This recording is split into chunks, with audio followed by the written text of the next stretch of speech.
കര കാണാത്തവണ്ണം വിശാലമായി കിടക്കുന്ന കടലിന്റെ നിഗൂഢതകൾ പോലെ തന്നെ മനുഷ്യനെ എപ്പോഴും ഭ്രമിപ്പിച്ചിട്ടുള്ളതാണ്, കൊതിപ്പിച്ചിട്ടുള്ളതാണ്, ആവേശം കൊള്ളിച്ചിട്ടുള്ളതാണ് കടലിലൂടെയുള്ള യാത്രകൾ. വ്യാപാരത്തിലൂടെ, കുടിയേറ്റത്തിലൂടെ, കോളനി വാഴ്ചകളിലൂടെ ലോകം ഇന്ന് കാണുന്ന വിധത്തിലാവാൻ കടൽ മാർഗമുള്ള മനുഷ്യന്റെ യാത്രകൾ ഒട്ടൊന്നുമല്ല പങ്കുവഹിച്ചിട്ടുള്ളത്. BCE 2800 മുതൽ മനുഷ്യൻ കടൽ യാത്രകൾ ആരംഭിച്ചിട്ടുണ്ട് എന്ന് ചരിത്ര പഠനങ്ങൾ വെളിവാക്കുന്നു. നിഗൂഢവും ശാന്തവും പലപ്പോഴും പ്രക്ഷുബ്ധവുമാവുന്ന കടലിലൂടെയുള്ള യാത്രകൾക്ക് തനതായ ചില ഭാഷകളുടെ ആവശ്യമുണ്ട്. നാവികർക്ക് മാത്രം മനസ്സിലാകുന്ന ഭാഷ. അത്തരത്തിൽ ഓരോ നാവികനും സ്വന്തം കൈരേഖ പോലെ പരിചിതമായ രണ്ട് വാക്കുകളാണ് പോർട്ട് എന്നും സ്റ്റാർബോർഡ് എന്നും. പക്ഷേ ഈ വാക്കുകൾ എവിടെ നിന്ന് വന്നതാണ്? ഇതിന്റെ ഉത്ഭവത്തിന് പിന്നിലെ കഥയോ ചരിത്രമോ എന്താണ്? GPS-ഉം ഓട്ടോ പൈലറ്റും ഉള്ള ഈ കാലത്തിലും അതിപുരാതനമായ ഈ വാക്കുകൾ ഇപ്പോഴും സമുദ്ര നാവിക മേഖലയിൽ ഇത്രമാത്രം പ്രാധാന്യത്തോടെ നിലനിൽക്കാൻ കാരണമെന്താണ്? ഇതാണ് നമ്മൾ ഇന്ന് സംസാരിക്കുന്നത്. നമസ്കാരം, ചെറുതല്ല കാര്യത്തിന്റെ പുതിയ വീഡിയോയിലേക്ക് എല്ലാവർക്കും സ്വാഗതം. മറ്റേതൊരു വാഹനത്തെയും നിയന്ത്രിക്കുമ്പോൾ നമ്മൾ പറയുന്ന അല്ലെങ്കിൽ നമ്മൾ അറിഞ്ഞിരിക്കേണ്ട രണ്ട് വാക്കുകൾ ഇടത്തും വലത്തും, ലെഫ്റ്റ് റൈറ്റ് എന്ന് പറയുന്നത് പോലെ തന്നെയാണ് പോർട്ട് എന്നും സ്റ്റാർബോർഡ് എന്നും ഉള്ള ഈ വാക്കുകൾ. എന്നാൽ ഈ രണ്ട് വാക്കുകളുടെ, പോർട്ട് എന്നും സ്റ്റാർബോർഡ് എന്നുമുള്ള ഈ രണ്ട് വാക്കുകളുടെ ഉത്ഭവത്തെ പറ്റി അറിയാൻ നമ്മൾ കാലങ്ങൾ പിന്നിലേക്ക് സഞ്ചരിക്കണം. കരയിലൂടെ ഒരു വാഹനം ഓടിക്കുമ്പോൾ അത് മോട്ടോർ സൈക്കിളോ കാറോ ട്രക്കോ ലോറിയോ എന്തുമാകട്ടെ, അതിനെ നിയന്ത്രിക്കാൻ ഒരു സംവിധാനം ആ വാഹനത്തിൽ ഉണ്ട്. മോട്ടോർ സൈക്കിൾ ആണെങ്കിൽ അതിനൊരു ഹാൻഡിൽ ബാർ ഉണ്ടാവും. ഇനി അതല്ല കാറോ ട്രക്കോ ബസ്സോ പോലെയുള്ള വലിയ വാഹനങ്ങളാണെങ്കിൽ അതിനൊരു സ്റ്റിയറിംഗ് വീൽ ഉണ്ടാവും. വാഹനത്തെ നിയന്ത്രിക്കുന്ന ആള് ഈ സ്റ്റിയറിംഗ് വീൽ ഇടത്തേക്കോ വലത്തേക്കോ തിരിയുന്നതനുസരിച്ച് ആ വാഹനത്തിന്റെ മുൻചക്രങ്ങൾ ഗതി മാറുകയും വാഹനം അതനുസരിച്ച് ഇടത്തേക്കോ വലത്തേക്കോ പോവുകയും ചെയ്യും. എന്നാൽ വലിയ ഒരു കപ്പലിന്റെ കാര്യം പറയുകയാണെങ്കിൽ ഇതെങ്ങനെ സാധ്യമാകും? കപ്പൽ ഓടുന്നത് കരയിൽ കൂടെയല്ല, വെള്ളത്തിലൂടെയാണ്. അതുകൊണ്ട് തന്നെ കപ്പലുകൾക്ക് ചക്രങ്ങളുമില്ല. അങ്ങനെ വരുമ്പോൾ കപ്പലിന്റെ ഗതി നിയന്ത്രിക്കുന്നത് ഇടത്തേക്കോ വലത്തേക്കോ തിരിയണമെന്ന് നിയന്ത്രിക്കുന്നത് എന്താണ്? ആധുനിക കപ്പലുകളിൽ, നമ്മൾ ഇന്ന് കാണുന്ന കപ്പലുകളിൽ ഇതിനായി കപ്പലിന്റെ പിന്നിൽ ഒരു സംവിധാനമുണ്ട്.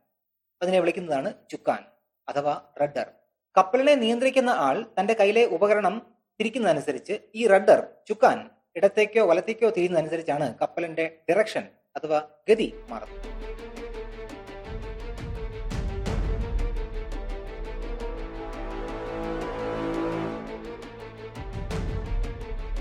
എന്നാൽ റഡർ എന്ന സംവിധാനം കണ്ടുപിടിക്കുന്നതിന് മുമ്പ്, അതേപോലെ കപ്പലുകൾ മെക്കനൈസ്ഡ് ആകുന്നതിന് മുമ്പ്, യന്ത്രവൽക്കരിക്കപ്പെടുന്നതിന് മുമ്പ് കപ്പലിനെ മുമ്പോട്ട് ചലിപ്പിച്ചിരുന്നത് തുഴകൾ ഉപയോഗിച്ചായി.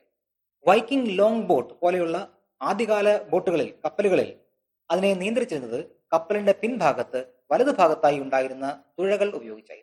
അക്കാലങ്ങളിൽ പല കപ്പലുകളിലും ഇത്തരത്തിൽ അതിനെ നിയന്ത്രിച്ചിരുന്ന വലിയ തുഴകൾ ഘടിപ്പിച്ചിരുന്നത് കപ്പലിന്റെ പിൻഭാഗത്തായി, വലതു ഭാഗത്തായി. അതിന് ഒരു പ്രത്യേക കാരണവുമുണ്ട്. മിക്ക നാവികരും വലങ്കയന്മാരായിരുന്നു എന്നത് തന്നെയാണ്. മിക്ക നാവികന്മാരും വലങ്കയന്മാരായിരുന്നു എന്നതാണ് കപ്പലിന്റെ വലതുവശം സ്റ്റിയറിംഗിനായി കൂടുതൽ ഉപയോഗപ്പെടുത്താൻ കാരണം. ഈ കാരണത്താൽ കപ്പലിന്റെ വലതുഭാഗത്തെ സ്റ്റിയർ ബോർഡ് എന്ന് പറഞ്ഞു വന്നു. നൂറ്റാണ്ടുകളിലൂടെ ഈ വാക്കിന്റെ ഉച്ചാരണം സ്റ്റിയർ ബോർഡ് എന്നതിൽ നിന്ന് മാറി സ്റ്റാർ ബോർഡ് എന്നായി മാറുകയും ചെയ്തു. കപ്പലുകൾ കടലിലൂടെ തുഴഞ്ഞു പോയാൽ മാത്രം പോരാ, ഏതെങ്കിലും തുറമുഖങ്ങളിൽ ഇത് അടുപ്പിക്കുകയും വേണം, നങ്കൂരമിടുകയും വേണം. അതിനെന്ത് ചെയ്യും? അതിനായി അന്നത്തെ കാലത്ത് നാവികർ ഒരു എളുപ്പവഴി കണ്ടെത്തി. കപ്പലിനെ നിയന്ത്രിക്കുന്ന തുഴകൾ വലതുഭാഗത്താണ്. അതുകൊണ്ട് തന്നെ തുഴകൾക്ക് കേടുപാട് സംഭവിക്കാതിരിക്കാൻ കപ്പലിന്റെ ഇടതുഭാഗം അവർ കരയോട് അല്ലെങ്കിൽ പോർട്ടിനോട്, തുറമുഖത്തോട് അടുപ്പിക്കാനും അതുവഴി ചരക്കുകൾ ഇറക്കാനും കയറ്റാനും ആരംഭിക്കുകയും ചെയ്തു. കപ്പലിൽ നിന്ന് ചരക്കുകൾ ഇറക്കാനും കയറ്റാനും ഉപയോഗിക്കുന്ന ഈ ഭാഗത്തെ, തുഴകളില്ലാത്ത എതിർഭാഗത്തെ ലാർ ബോർഡ് എന്നാണ് വിളിച്ചിരുന്നത്. എന്നാൽ ഈ രണ്ട് വാക്കുകൾ, അതായത് സ്റ്റാർ ബോർഡ് എന്നും ലാർ ബോർഡ് എന്നുമുള്ള ഈ രണ്ട് വാക്കുകൾക്ക് ഉച്ചാരണത്തിലും ശബ്ദത്തിലും തമ്മിൽ ഒരു സാമ്യം ഉണ്ടായിരുന്നു എന്ന് കാണാം. ഇത് പലപ്പോഴും അബദ്ധങ്ങൾക്കും അപകടങ്ങൾക്കും വഴിവെച്ചു. പ്രത്യേകിച്ചും കപ്പൽ പ്രക്ഷുബ്ധമായ ഒരു അവസ്ഥയിലോ അല്ലെങ്കിൽ കൊടുങ്കാറ്റിലോ യുദ്ധമുഖത്തോ എല്ലാം എത്തുമ്പോൾ ഈ വാക്കുകളിലെ സമാനത പലപ്പോഴും അബദ്ധങ്ങൾക്കും അപകടങ്ങൾക്കും വഴിവെച്ചു. അതിനാൽ 1844 ബ്രിട്ടീഷ് റോയൽ നേവി ലാർബോർഡ് എന്ന വാക്ക് മാറ്റി പകരം ഔദ്യോഗികമായി പോർട്ട് എന്ന വാക്ക് പുതുതായി ഉപയോഗിക്കാൻ തുടങ്ങി.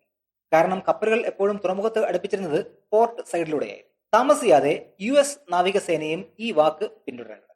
ഈ കാരണത്താലാണ് ഈ ആധുനിക കാലത്തും നാവിഗേഷനും സുരക്ഷയ്ക്കും അന്താരാഷ്ട്ര നിയമങ്ങൾക്കുമെല്ലാം പോർട്ട് എന്നും സ്റ്റാർബോർഡ് എന്ന വാക്കും ഇപ്പോഴും ഉപയോഗിക്കുന്നത്. സത്യത്തിൽ ഇത് ഒരു കപ്പലിന്റെ ദിശയെയാണ് സൂചിപ്പിക്കുന്നത്. കപ്പലിൽ മുന്നോട്ട് നോക്കി നിൽക്കുമ്പോൾ പോർട്ട് എന്നത് നമ്മുടെ ഇടതുഭാഗത്തെയും അല്ലെങ്കിൽ കപ്പലിന്റെ ഇടതുഭാഗത്തെയും, സ്റ്റാർബോർഡ് എന്നത് നമ്മളുടെ അല്ലെങ്കിൽ കപ്പലിന്റെ വലതുഭാഗത്തെയുമാണ് സൂചിപ്പിക്കുന്നത്. ഇതനുസരിച്ച് അന്താരാഷ്ട്ര നാവിഗേഷൻ സിസ്റ്റത്തിൽ ഒരു സാർവത്രികമായിട്ടുള്ള ഇന്റർനാഷണൽ കളർ കോഡും പോർട്ട് സൈഡിനെ സൂചിപ്പിക്കാൻ ചുവന്ന നിറത്തിലുള്ള വെളിച്ചവും സ്റ്റാർബോർഡ് സൈഡിനെ സൂചിപ്പിക്കാൻ പച്ച നിറത്തിലുള്ള വെളിച്ചവുമാണ് ഉപയോഗിക്കുന്നത്. ഈ വെളിച്ചം ശ്രദ്ധിക്കുന്നതിലൂടെ നേർക്ക് നേരെയോ അല്ലെങ്കിൽ വശങ്ങളിലൂടെയോ വരുന്ന കപ്പലുകളിൽ ആർക്കാണ് വഴി നൽകേണ്ടത് എന്ന് കൃത്യമായി മനസ്സിലാക്കാൻ സാധിക്കും. ഉദാഹരണത്തിന്, കടലിൽ രണ്ട് കപ്പലുകൾ പരസ്പരം ക്രോസ് ചെയ്യുകയാണെന്ന് ധരിക്കുക. ഇവിടെ എ എന്നും ബി എന്നും രണ്ട് കപ്പലുകൾ നമുക്ക് കാണാം. ഇതിൽ ശ്രദ്ധിക്കുകയാണെങ്കിൽ നമുക്ക് മനസ്സിലാവും, എ എന്ന കപ്പലിന്റെ സ്റ്റാർബോർഡ് സൈഡിലാണ് ബി എന്ന കപ്പൽ. അതായത് ബി എന്ന കപ്പലിലെ നാവികൻ നോക്കുമ്പോൾ അയാൾ കാണുന്നത് എ എന്ന കപ്പലിന്റെ പച്ച വെളിച്ചമായിരിക്കും. അതിന്റെ അർത്ഥം അന്താരാഷ്ട്ര നാവിക നിയമം അനുസരിച്ച് ബി എന്ന കപ്പലിന് എ എന്ന കപ്പൽ വഴിമാറി കൊടുത്തു വേണം പോകാൻ എന്ന്. അല്ലെങ്കിൽ നേരെ തിരിച്ചും പറയാം, എ എന്ന കപ്പലിലെ നാവികൻ നോക്കുമ്പോൾ ബി എന്ന കപ്പലിന്റെ ചുവന്ന വെളിച്ചമാണ് കാണുക. അതായത് ആ കപ്പലിന്റെ പോർട്ട് സൈഡാണ് നമ്മൾ കാണുന്നത്. അതുകൊണ്ട് എ എന്ന കപ്പലിലെ നാവികൻ കൂടുതൽ ജാഗ്രതയോടുകൂടി ബി എന്ന കപ്പലിനെ ആദ്യം കടത്തിവിടുക എന്നതാണ് അർത്ഥം. കപ്പലുകൾ രാത്രിയിൽ നേർക്കുനേരെയാണ് വരുന്നതെങ്കിലോ ഇവിടെ രണ്ട് കപ്പലുകളും പരസ്പരം അവരുടെ സ്റ്റാർ ബോർഡ് സൈഡിലേക്ക് മാറുകയാണെങ്കിൽ, വലതുവശത്തേക്ക് മാറുകയാണെങ്കിൽ സുരക്ഷിതമായി ഇരു കപ്പലുകൾക്കും കടന്നു പോകാം. വലിയ കപ്പലുകളിൽ ജീവനക്കാർ പോലും പോർട്ട്, സ്റ്റാർ ബോർഡ് മുതലായ പദങ്ങളെ ദിശാസൂചകങ്ങളായി ദിവസവും ആശ്രയിക്കുന്നുണ്ട്. ക്യാബിനുകൾ, ലൈഫ് ബോട്ടുകൾ, കാർഗോയുടെ വിവരങ്ങൾ എന്നിവയെല്ലാം ഈ സ്ഥിരമായ ദിശാസൂചനകൾ ഉപയോഗിച്ചാണ് ക്രമീകരിച്ചിരിക്കുന്നത്. കപ്പൽ ഗതാഗതത്തിൽ മാത്രമല്ല ഈ രണ്ട് വാക്കുകൾ ഉപയോഗിക്കുന്നത്. ഏവിയേഷനിലും അഥവാ വ്യോമ ഗതാഗതത്തിലും പോർട്ട് എന്നും സ്റ്റാർ ബോർഡ് എന്നുള്ള വാക്കുകൾ ഉപയോഗിക്കാറുണ്ട്. വിമാനത്തിന്റെ ശബ്ദം കേട്ടാൽ വീടിന് വെളിയിൽ ഇറങ്ങി ആകാശത്തേക്ക് നോക്കുന്ന സ്വഭാവം നിങ്ങൾക്കുണ്ടോ? എന്റെ ചെറുപ്പകാലത്തെ ഒരു വലിയ കൗതുകങ്ങളിലൊന്നായിരുന്നു ഇത്. രാത്രിയിൽ വിമാനത്തിന്റെ ശബ്ദം കേട്ട് നിങ്ങൾ ആകാശത്തേക്ക് നോക്കുകയാണെങ്കിൽ അതിന്റെ ചിറകുകളുടെ വശങ്ങളിലായി ചുവപ്പും പച്ചയും നിറത്തിലുള്ള വെളിച്ചങ്ങൾ മിന്നി മറയുന്നതായിട്ട് നിങ്ങൾക്ക് കാണാം. അതിന് കാരണവും മറ്റൊന്നുമല്ല, എതിരെ വരുന്ന വിമാനങ്ങൾക്ക് പരസ്പരം താന്താങ്ങളുടെ ദിശയും വശവും മനസ്സിലാക്കാനുള്ള ഉപാധിയാണ് ചുവപ്പും പച്ചയും നിറത്തിലുള്ള ഈ വെളിച്ചങ്ങൾ. എന്നാൽ വിമാന മേഖലയിൽ വ്യാപകമായി ഉപയോഗിക്കുന്ന സാർവത്രികമായ ഒരു വാക്കല്ല പോർട്ട് എന്നും സ്റ്റാർ ബോർഡ് എന്നുമുള്ളത്. ഉദാഹരണത്തിന്, കൊമേഴ്ഷ്യൽ ഏവിയേഷൻ പൈലറ്റുകളും അതിന്റെ ക്രൂ മെമ്പേഴ്സും സാധാരണ പോലെ ഇടത്ത് വലത്ത് എന്ന അർത്ഥത്തിൽ ലെഫ്റ്റ് റൈറ്റ് ആണ് ഉപയോഗിക്കാറുള്ളത്. എന്നാൽ യുദ്ധവിമാനങ്ങൾ, യുദ്ധവിമാന വാഹിനികൾ, അതുപോലെ തന്നെ എയർഷിപ്പുകൾ എന്നിവയെല്ലാം പോർട്ട് എന്നും സ്റ്റാർ ബോർഡ് എന്നുള്ള വാക്കുകളാണ് ഉപയോഗിക്കുന്നത്.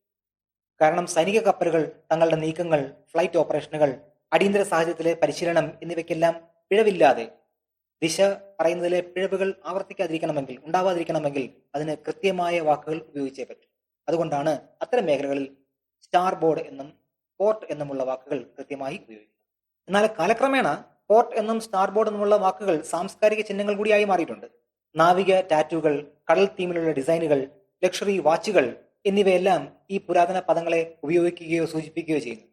ചുരുക്കി പറഞ്ഞാൽ പോർട്ട് എന്നും സ്റ്റാർ ബോർഡ് എന്നുമുള്ള ഈ രണ്ട് വാക്കുകൾ ദിശകളെ മാത്രമല്ല, പാരമ്പര്യത്തെയും വ്യവസ്ഥാപിതമായ ഘടനയെയും കടലിനോടുള്ള ആഴമേറിയ ബഹുമാനത്തെയുമാണ് പ്രതിനിധീകരിക്കുന്നത്.